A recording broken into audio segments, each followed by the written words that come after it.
Bueno, a mí me tocó el tema cáncer de esófago. Como en el curso de oncología todavía no estaba en septiembre, así que usé las guías ESMO y las guías de la NCCN, que más que nada lo que hacen es ubicarse en el adenocarcinoma, que es lo que tienen más prevalente, ya que ahora les voy a contar, el carcinoma escamoso en esa zona es menos frecuente. Igualmente, cuando se habla de cáncer de esófago, hay que saber que el 95% en frecuencia, digamos, es el escamoso y el adenocarcinoma, el 5% son el resto. En cuanto a la epidemiología a nivel mundial, ha ido aumentando en las últimas 4 décadas, más expensas sobre el adenocarcinoma, siendo igualmente lo que es incidencia a nivel mundial en séptimo lugar. Estos son, bueno, son los datos obtenidos en 2018, y en mortalidad se encuentra en sexto, ¿no? Lo que es a nivel de lo que son regiones, por ejemplo, donde hay mucho cáncer de esófago, más que nada escamoso, en la zona de Irán, en China, o sea, todo lo que es Asia Oriental, India y África del Sur son los lugares donde es muy frecuente, digamos, el carcinoma, y más que nada el carcinoma escamoso. El resto, lo que sería Norteamérica, Europa y más que nada el Reino Unido, y en nuestro país es más predominante el adenocarcinoma.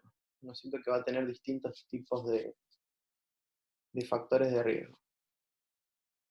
La edad promedio de presentación es entre 60 y 70 años, ¿no? Es lo más frecuente, y la sobrevida desde el 75 y hasta la actualidad ha ido aumentando, pero igualmente el valor sigue siendo bajo. A 5 años es el 20%. Lo más frecuente, lo que les dije, de los subtipos histológicos es el cáncer escamoso y adenocarcinoma. Así que cuando lo nombren, cáncer de esófago, son estos dos tipos, que son el 95%. El resto son el 5% y se deben tratar aparte, como entidades aparte. Vamos a hablar de estos dos. Básicamente, diferenciar adenocarcinoma y carcinoma escamoso, lo que sabemos según la localización, o sea, el adenocarcinoma que es distal y lo que es unión, el escamoso lo que es proximal y medio, también hay algunos casos distales, pero son los menos. La edad media más o menos es más o menos lo mismo. El adenocarcinoma hasta se puede ver en gente más joven, más que nada los que tienen esófago de Barrett, con displasia o carcinoma in situ, obviamente, en su esófago de Barrett. Y el carcinoma escamoso, generalmente lo vemos en personas que tienen peor estado general, o sea, que tienen muchas comorbilidades, porque normalmente es un paciente que tiene como factores de riesgo el alcoholismo y el tabaquismo.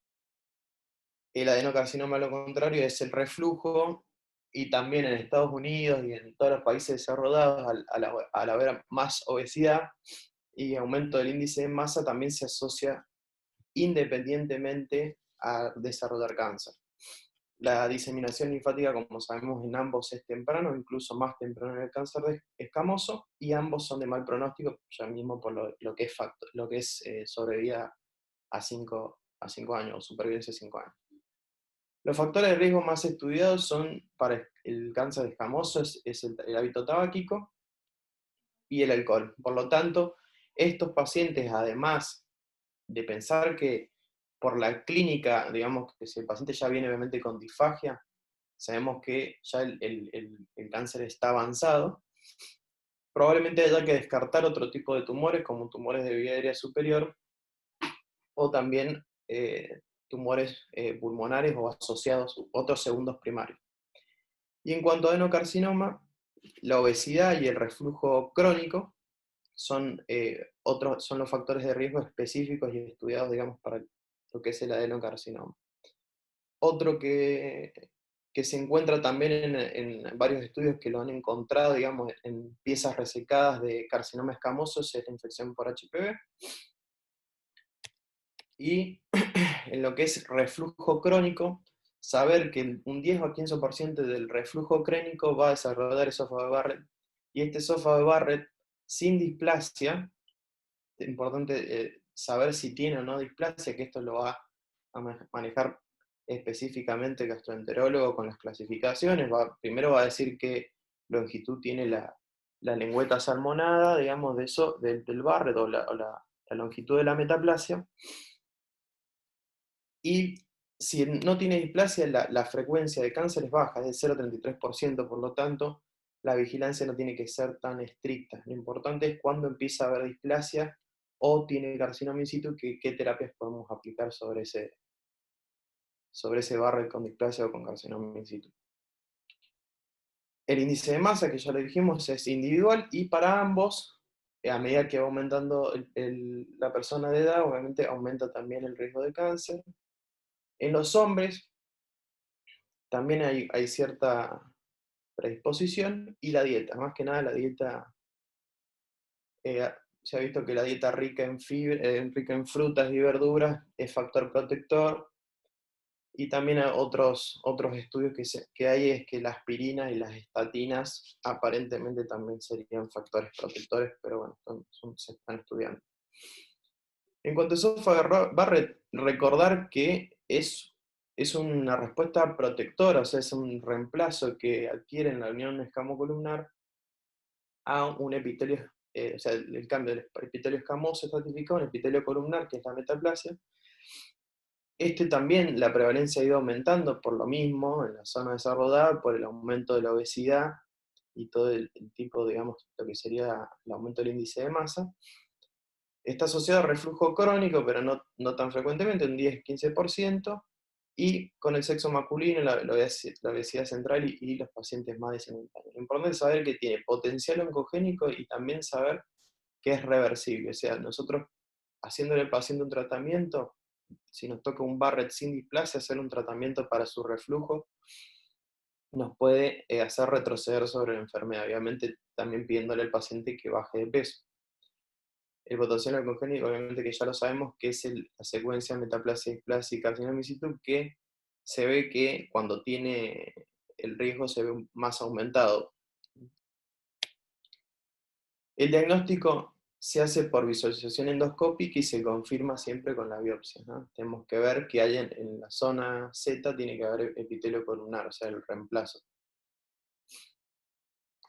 Importante que todos los endoscopistas lo clasifiquen en longitud, en largos y cortos, o sea que vamos a ver si es largo, tiene más de 3 centímetros desde la unión de la línea Z, o que tenga menos.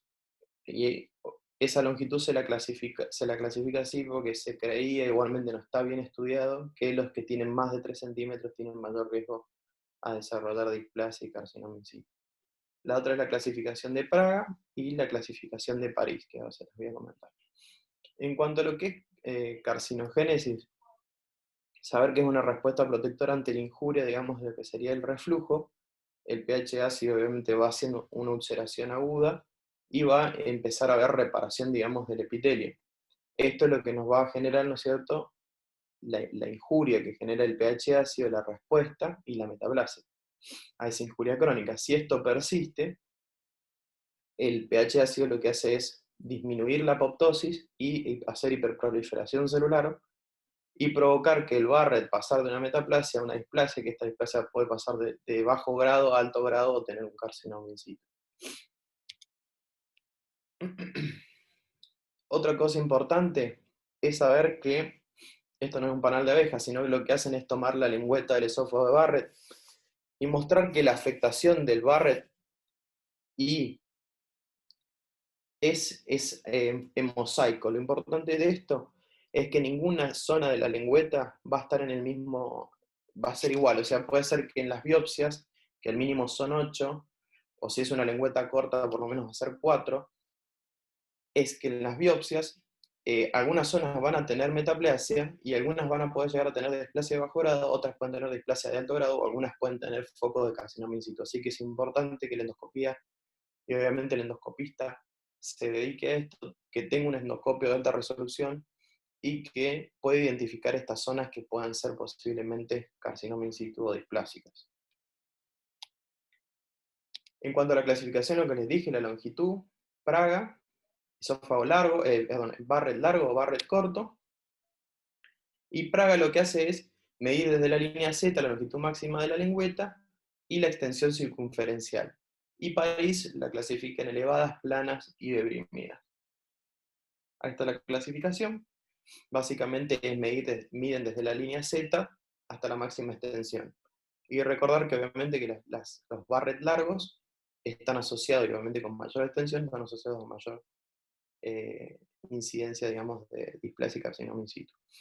En cuanto al screening, nosotros ya habiendo identificado la metaplasia, tenemos que empezar a hacer de ese paciente, obviamente, la biopsia. Nosotros la vimos por endoscopía, la biopsiamos, y nos da que es no displásico. No nos quedamos por aquí, decimos que el paciente hay que hacerle tratamiento para su reflujo y repetir endoscopías cada 3 o 5 años, porque la incidencia, digamos, en no displásico es de 0,33%. Igualmente, ese 0,33% va variando de acuerdo a los distintos trabajos que uno va leyendo. Si nos da indefinido, nada, se optimizan las medidas de tratamiento de reflujo, se repite la endoscopía y ahí se confirma o no. ¿Ah? Si se confirma que no es displásico o que vuelve a dar indeterminado, se vuelve a hacer una en un año, y si no, se maneja de acuerdo a lo que venga en la histología. Si te confirma que hay displasia de bajo grado, o tiene alto grado, o tiene un carcinoma in situ, se hace una terapia de erradicación local.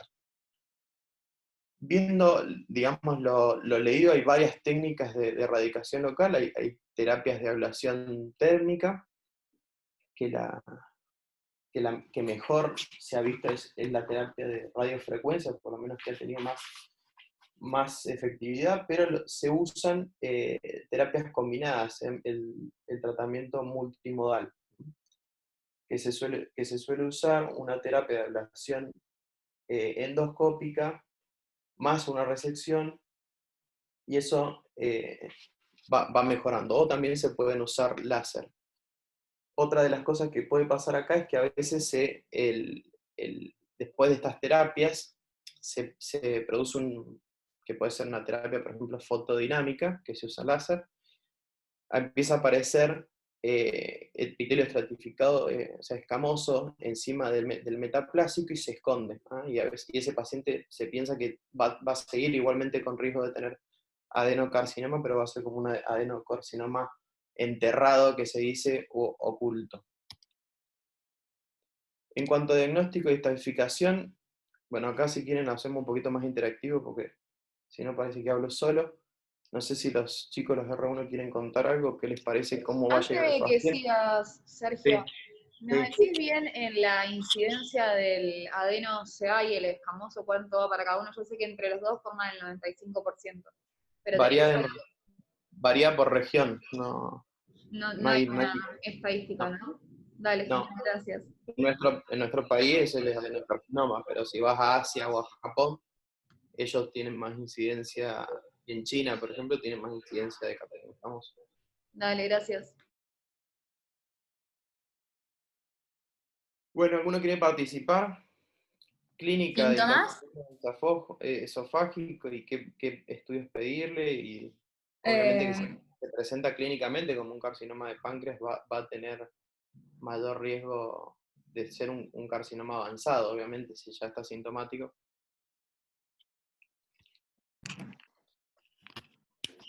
Perdón, Disfagia, dolor de pecho. espera un ratito, Sergio. Ah, bueno.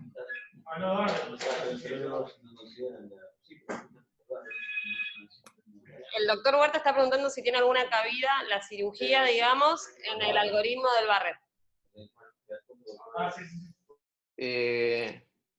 Sí, lo nombran. El tema es que las complicaciones son mayores, ya el 30 al 50% se ven que hay complicaciones más graves que hacer una terapia endoscópica, por lo tanto no se justificaría. Hoy en día es preferible hacer una terapia endoscópica, que va a tener menos efectos, o sea, de complicaciones posoperatorias, que se han visto hasta de un 30 o 50%.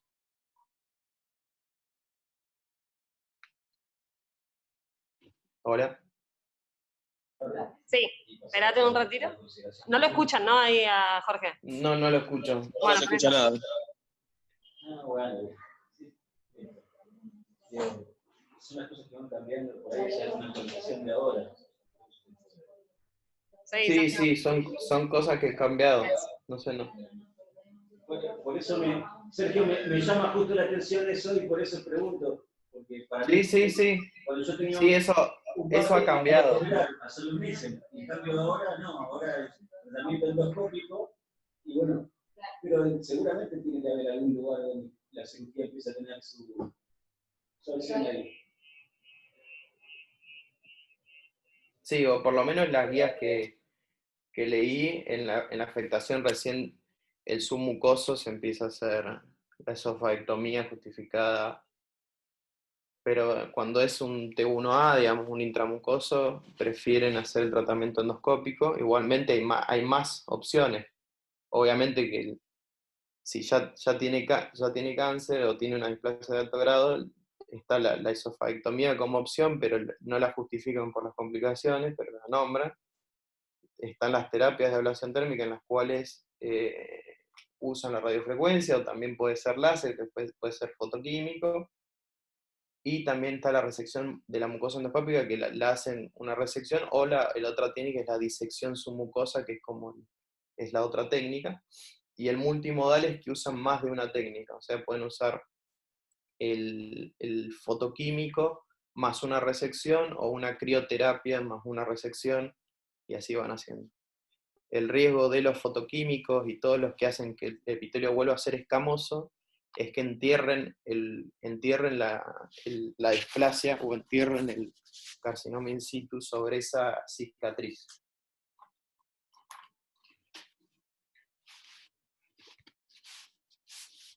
¿Se escucha? Un cachito.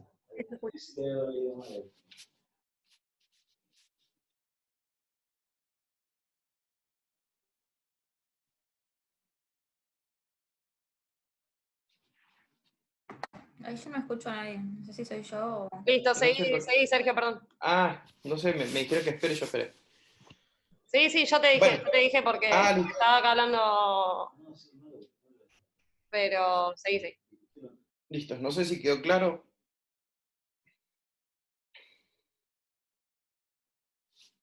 En cuanto a diagnóstico, importante la historia clínica y examen físico. Podemos detectar pacientes si ya vienen con disfagia, obviamente que el carcinoma ya está avanzado. Si encontramos un paciente con reflujo o tenemos un Barrett, podemos hacer screening y empezar a hacerle el tratamiento del reflujo, y el examen físico podemos detectar pacientes que tengan, no sé, metástasis a nivel de lo que sería supraclavicular, pero bueno, es un poco más raro. Y en el laboratorio es completo, incluido lo que es todo tipo de función de todos los órganos, incluido también lo que es la función nutricional. Y la endoscopía, obviamente, es el rol fundamental, y es el que va a certificar la lesión, es la que nos va a decir, bueno, sí tiene una lesión que es elevada, ¿no es cierto?, ulcerada, o que es infiltrativa, digamos, que va afectando la pared. Importante, acá le agrego fibrolaringo y fibrobronco, para los pacientes que la histología, ¿no es cierto?, de esa biopsia nos da que es carcinoma escamoso, para detectar segundos primarios. La biopsia obviamente nos da la histología, lo que les dije, la tomografía de tórax y abdomen. Esto lo que se va a centrar básicamente es en lo que es estadificación en el TNM, es en la M, o sea, ver enfermedad a distancia. Cuando nosotros el paciente decidimos que sí, lo vamos o por lo menos creemos que lo vamos a operar, no tiene metástasis a distancia, se le puede ofrecer la econdoscopía para saber en qué situación estamos con, digamos, la T, o sea, la afección local, y la N, ¿no? Es lo que no tiene buena sensibilidad y buena especificidad, qué capas están afectadas. La fluorodesoxirribonucleosa, o sea, el PTC, desoxi, lo que se hace es para, como segunda opción en duda sobre enfermedad a distancia. Y otra de las cosas que hay nuevas, que probablemente el TNM nuevo, que no sé cuándo irá a salir, pero van a agregar probablemente los biomarcadores, tienen enfermedad avanzada o a distancia, ¿no? Estos son el HER2, el estado de HER2, el estado de la inestabilidad microsomal y el PDL1. La inestabilidad microsomal y PDL1, estos dos se evalúan, se estudian, más que nada por lo que son las terapias con anticuerpos monoclonales, que el pembrolizumab, o algo así, no me acuerdo bien el nombre, no hice mucho hincapié en el metastásico, más que nada en el que vamos a resecar. Y la laparoscopía sí tiene un rol, más que nada en los tumores subcardiales, ¿no? Donde el riesgo a metástasis peritoneales no objetivarse por tomografía, pero pueden estar ocultas entre un 15 o un 30%.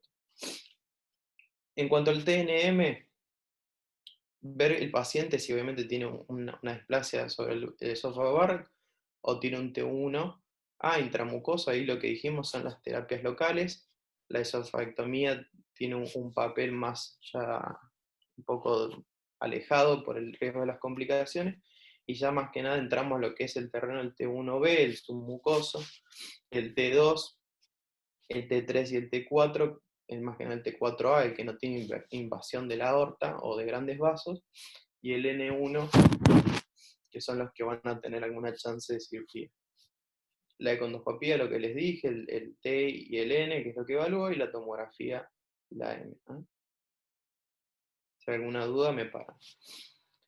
En lo que es la tomografía, esta imagen no muestra lo que es enfermedad a distancia, pero bueno, lo que les quería mostrar era más que nada una situación de un paciente con un carcinoma escamoso, por lo menos en los que alcancé a leer. ¿Alguno ve algo en esto? ¿Quiere participar? Se ve un engrosamiento en la pared posterior del esófago. Bien, sí, se ve un engrosamiento ahí. Que invade la luz, digamos. Exacto, esófago distal. Y también, si se alcanza a ver bien, en la imagen de la derecha, ahí al lado del tronco celíaco, al lado de la coronaria estomáquica, tiene un ganglio, ¿no? Que después de hacerle la captación, se ve que capta ambos campos, ¿no? Así que este paciente claramente tiene un N positivo. ¿Qué cosas cambiaron del TNM de la séptima a la octava? Se agregó lo que es la clasificación de Sieber y se le agregó el IPTNM, que todavía no se sabe bien las implicancias, pero bueno, lo que hace es cambiar, es la clasificación que se hace, es el TNM que se hace al paciente que se sometió a neoadyuvancia y se resecó. Una cosa es el que va directo a esofagectomía y se le hace el TNM a la pieza, porque tenemos el clínico, el patológico y el IPTNM. El IPTNM es el post-neoadyuvancia, ¿no? En lo que es clasificación de Sieber, que es de lo que es el carcinoma de unión esófago-gástrica, es importante saber desde la línea Z de la distancia de 1 centímetro hacia arriba y hasta los 5 centímetros es el tipo 1, ¿no? Un Sieber 1, que lo que va a decir es un carcinoma de esófago distal o un carcinoma que decimos de tercio inferior, y el Sieber 2, que va hasta desde ese centímetro hasta menos 2 centímetros, o sea, distal a la línea Z, es el cardial. Y desde los 2 centímetros hacia abajo hasta los 5 es el subcardial. Esto es importante remarcarlo a la unión esófago-gástrica porque las distintas zonas van a tener distinta biología molecular y distinto tipo de tratamiento en lo que sería la neoadyuvancia, ¿no? No es lo mismo tratar un tipo 1 que un tipo 2 y un tipo 3, ¿no?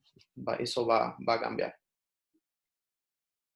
La biología molecular va cambiando, incluso la del carcinoma escamoso, como ven, los genes mutados en carcinoma escamoso son distintos a lo que sería todo lo que es la unión esófago-gástrica, y ven que a nivel de la unión esófago-gástrica las mutaciones van cambiando, ¿ah? Tenemos la inestabilidad cromosomal, tenemos la inestabilidad cromosomal, la microsatelital y la genómica, y también algunas generadas por el virus del Epstein-Barr. O sea que el abanico de biología que hay a nivel de la unión esófago-gástrica es muy amplio, ¿no? A medida que vamos bajando el estómago, obviamente va cambiando, y miren que los del antro son completamente distintos a un paciente que tiene un subcardial, ¿no? Eso va cambiando, por lo tanto la quimio neoadyuvante tiene que ser distinta. Esto más que nada desde el mismo estudio que se ve como en la unión esófago-gástrica se comparte biología de todos, pero bueno, lo que es la inestabilidad cromosomal se ve. En lo que es el manejo preoperatorio, pero de los pacientes, como ya dijimos, el T1A, que le vamos a hacer resección endoscópica, y después sigue en un esquema de vigilancia, es el que nosotros sacamos de algún screening, de algún Barrett, porque es un paciente que tiene reflujo crónico, y le encontraron Barrett y encontraron un T1A. Obviamente que encontrar un T1A, un intramucoso, no es frecuente. Después de haber hecho todos los estudios de diagnóstico y estadificación, nos quedan los que son la enfermedad localizada, un T1B, T2 con un N0. Esos pacientes sí, como dice el doctor Huerta, esos sí van directamente a esofagectomía, no es necesario hacer algún tipo de terapia local porque no lo consideramos localmente avanzado. Recién el T3, T4 y el T1B, T2 con un N positivo, un N1, sí lo consideramos un paciente que va a tener enfermedad localmente avanzada, ¿no? Dentro de lo que es enfermedad localmente avanzada tenemos, si vienen dos, carcinoma escamoso y adenocarcinoma, que son dos cosas totalmente distintas. En lo que es neoadyuvancia, en ambos, ahora en un rato voy a hablar de lo que es el trial que se dedica a esto de neoadyuvancia en ambos, que digamos que funciona, que es el carboplatino más el, no me sale ahora el nombre, el carboplatino, bueno, ahora se los digo igual, más radioterapia, ese es el mejor esquema, digamos, para hacer neoadyuvancia.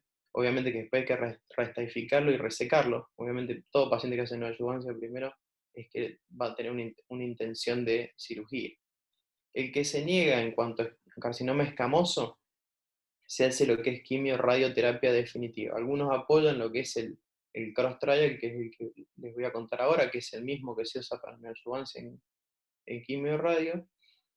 El otro que se suele usar es el 5-flu y el cisplastino, y después lo que hacen es seguirlo, o sea, usar un fluoracil, una fluoropidimidina, más un platino, y hacer el seguimiento.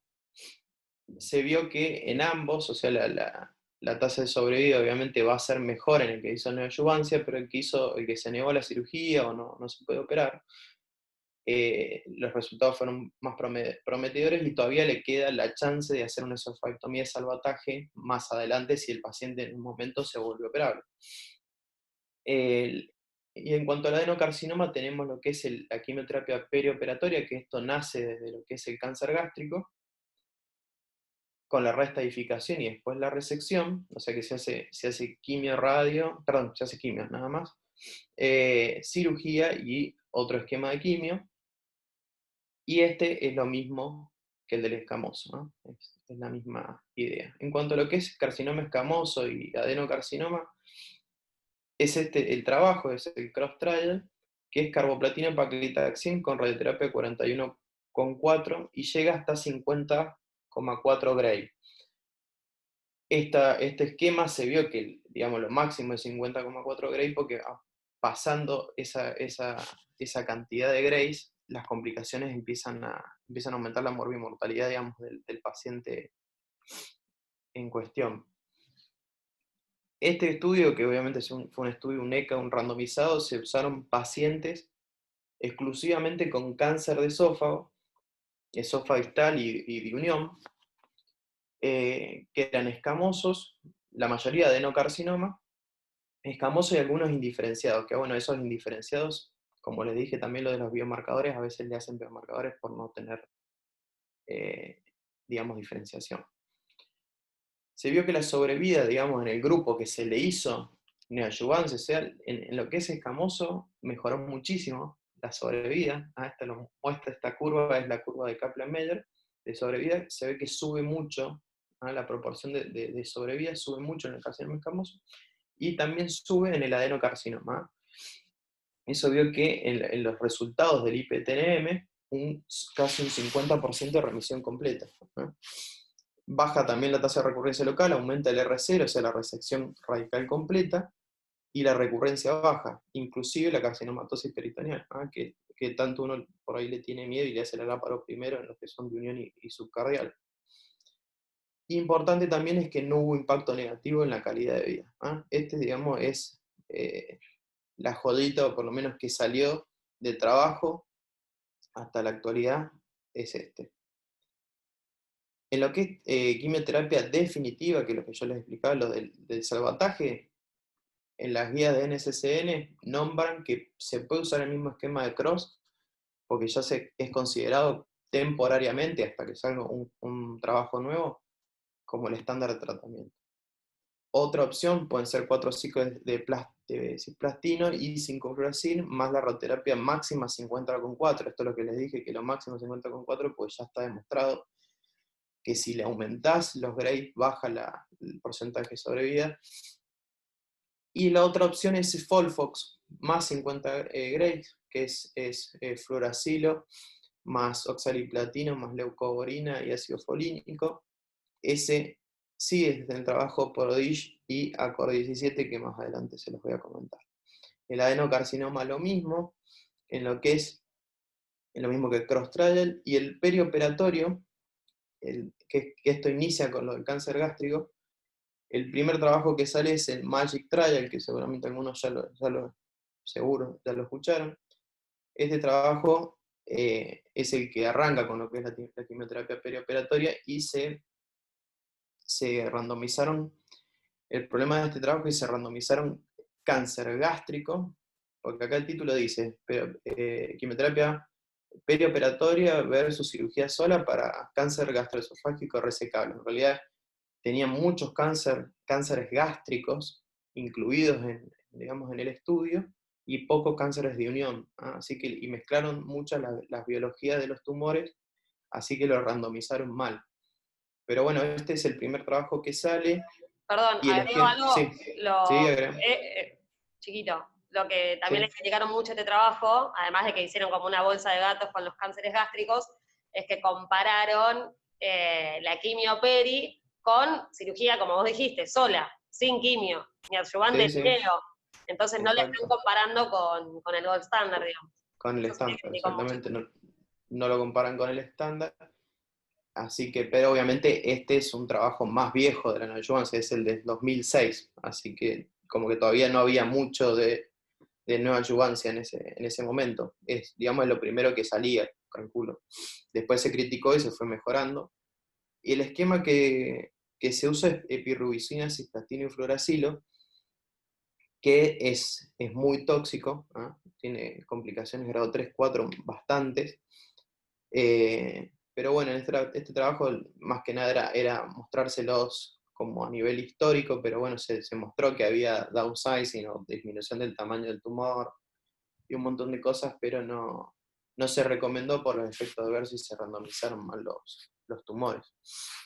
El otro trabajo que salió, que sigue, digamos, en lo que es recomendaciones, es el FLOT, que acá lo que era comparar pacientes también con adenocarcinoma gástrico, pero también de unión esófago-gástrica localmente avanzado, con fluoracil, leucoborina, oxaliplatina y docetaxel, comparado con los que con cirugía sola. Obviamente también la tasa R0 subió la sobrevida, el intervalo libre de enfermedad, y los efectos adversos se vieron, pero mucho menores que comparados con los de la epirubicina.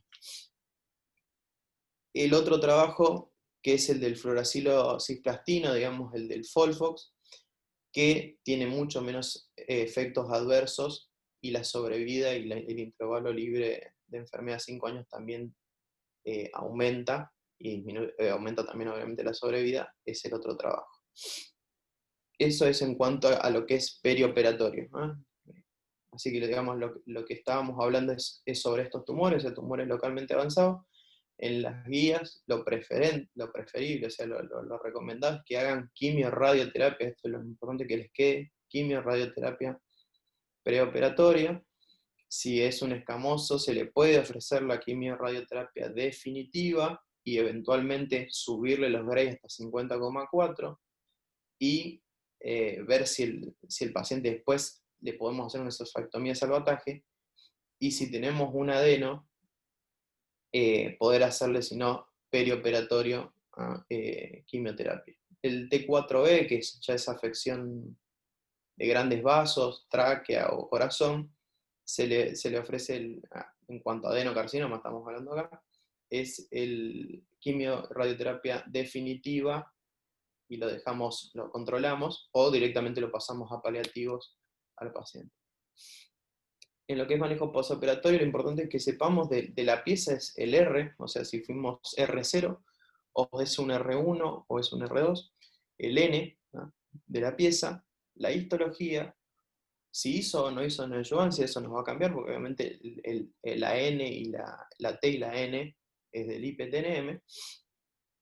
Y este algoritmo que pone la guía es para los pacientes que no recibieron quimioterapia o quimiorradioterapia. O sea, si los resecamos completo en el nódulo negativo, es hacer seguimiento, excepto que nosotros consideremos que el paciente, obviamente en comités multidisciplinarios, que no, este paciente la verdad que va a tener recaída, bueno, sí le ofrecen la quimiorradioterapia después, porque obviamente no lo usaron al principio.